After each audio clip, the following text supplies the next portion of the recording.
So for those of you who may or may not know about Fani Willis, the Attorney General, who most people think that the best case against Donald Trump is the case in Georgia.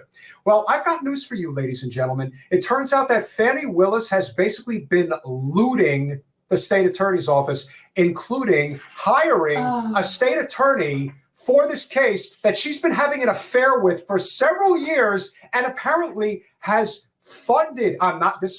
We need to get Michael Owens on. I'm not kidding. We need to get Michael Owens on about this shit because he probably knows a lot. He should be the Attorney General right now. Well, he's not. I don't think he's an attorney. He should be the Secretary of State. Yes. But we should have him on because he knows this shit. So we're not just talking about a little money. We're talking about the tune of a minimum of $600,000 to $1 million was going through this person's office. And this is who's suing Trump. With all due respect to Breonna Joy Gray, who you can say whatever you want. This case in Georgia, it's over. You are never. First of all, it's going to get thrown out, and they will have legal grounds to do it because they now have proof that there was collusion between the Attorney General's office and the prosecutor's office. Are you fucking kidding me? A case at this level, and you're going to fuck this up? That's why I'm convinced that there's no way that this is not rigged. Like, how could it not be? You can't make this is kabuki theater. You have a case of this magnitude, and you're going to be carrying on an affair, and you're going to basically be allocating money, and not just any money, hundreds of thousands of dollars. They're going to wait. Crazy. I wouldn't be so. Is all this stuff like newly revealed information? Yeah, this came out. She might end up stepping down. She'll have to. I don't know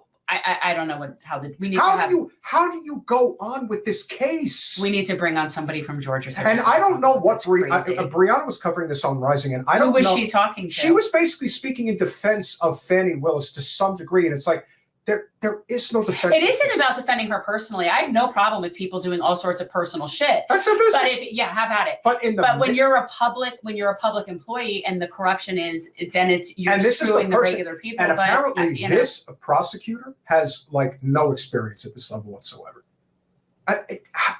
That's why, like I said, what concerns me is, and because I don't know the background, I'm not going to speak about this person because I really don't know anything about her, like as an attorney or anything that she's done. But a lot of times people are sort of put as sacrificial lambs in positions because the powers that be would rather them be hung out to dry than somebody else. It's happened a lot of times, like you could honestly, when you think of, what's her name? Or Christopher Darden and Marcia Clark. Marcia Clark got hung out to dry. She did.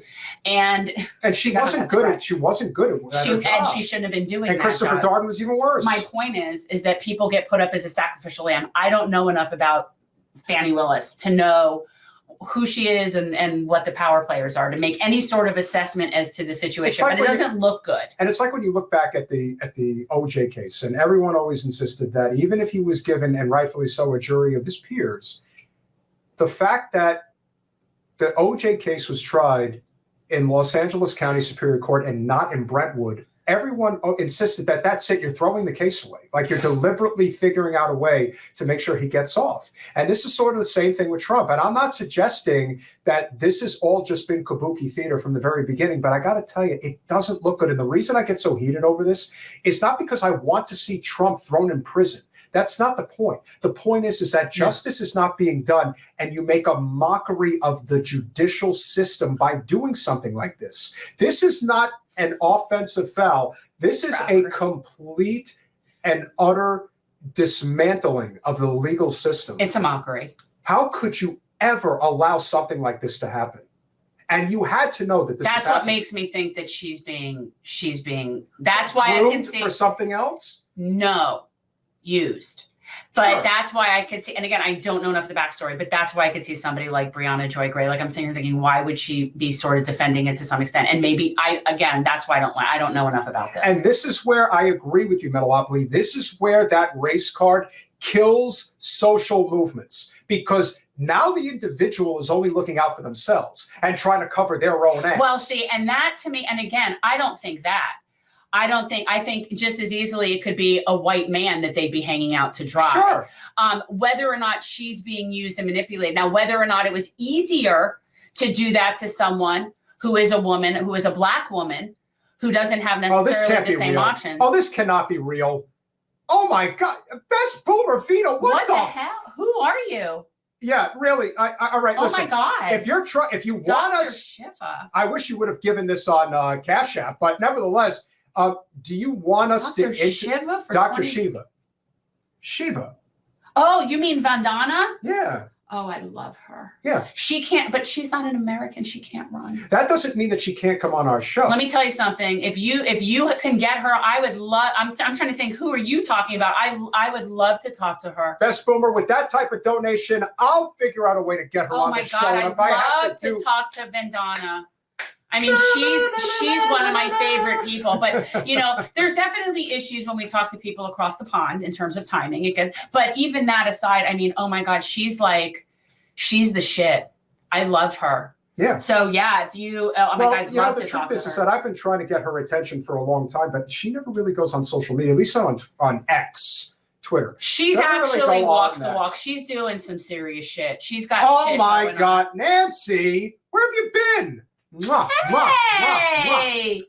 Yeah, Nancy LaPierre. Okay, it's nice to see you. That's nice. That's local people. But without question, we would absolutely love to have her on. Absolutely. Nancy, please reach out through email if you can. If you know a way to get her on, I'll have her on in a heartbeat, 100%. And my point is, and to bring the conversation full circle, just remember, when Trump was in the office, shaking, the corporate establishment was making money hand over fist having him there. He is the ultimate P.T. Barnum. Yeah. He is an attraction. He is the only thing good going in politics from a rating standpoint. Right. That's it. It's pathetic. There isn't anybody else. And all the Democrats would have to do would be do something. Bernie was such a curmudgeon. He didn't care. No. He never wanted the attention. Bernie with the mittens is still classic to me. I will never get, that was the best when that was like the number one trend after Trump's inauguration was Bernie pouting with his mittens. That to me was so funny. I could not. And then people kept superimposing him in all these different scenarios. That was one of the best times ever. I loved that. But if Fani Willis is going to do what she's going to do, and knowing the magnitude of the case, and knowing that any infraction in this particular case, the one case that whether it was Jordan Chariton, Sam Seed, universally everyone said the one case that they thought they could get him on was in Georgia. And now this is coming, it's over. And now he is apparently up by another 10 points in Iowa. You guys are just spinning your wheels. Why don't you spend your energy helping people and coming up with solutions that will make people want to support you and not him? Why don't you spend your energy that way? System.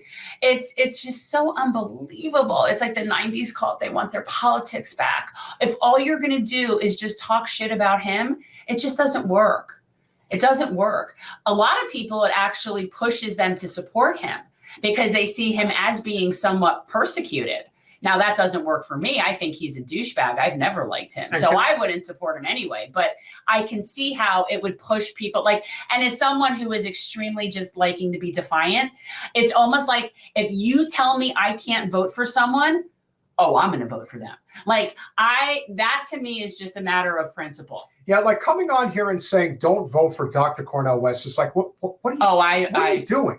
I mean, at least in the state of Florida, you know this state is going to Trump. And I may not even have an option to vote for. I hope I do. Yeah. I hope I do. I'm voting. I am done. I am not voting for the lesser of evils. And again, that is coming from someone who innately thinks that Joe is the lesser of. Danny's right. Oh, of course. They don't care. But when we get things like that, the whole thing is with the voter shaming. Here's the thing. It only works if Biden were the lesser of the two evils. He isn't.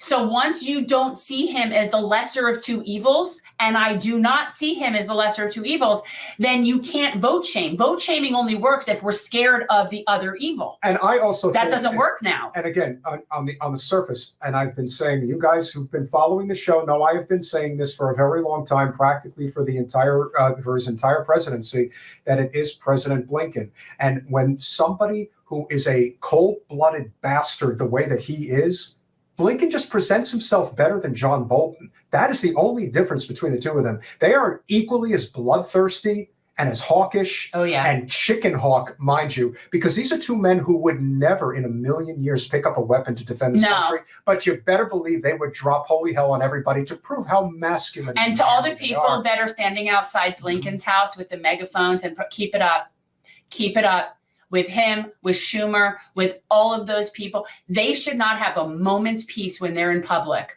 However, I do caution the people to be courteous of neighborhoods because, you know, there are neighbors, and there's no, just because somebody is unfortunate enough to have to live next door to Anthony Blinken doesn't mean they should be woken up at 5 o'clock in the morning. No. But I do think that once any of these people are out in public, that they should not have a moment of peace. And they're not going to, because if the march over the weekend is any indication, you think that's the last one?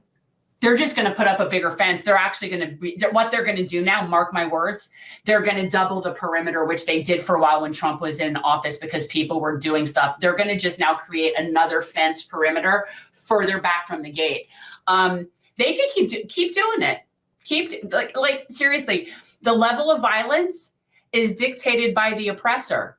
So when you, and by doing that, that's pushing one more step of violence. Thanks for watching.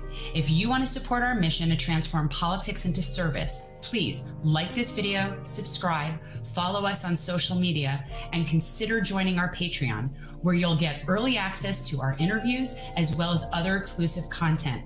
Links are in the description. Peace out.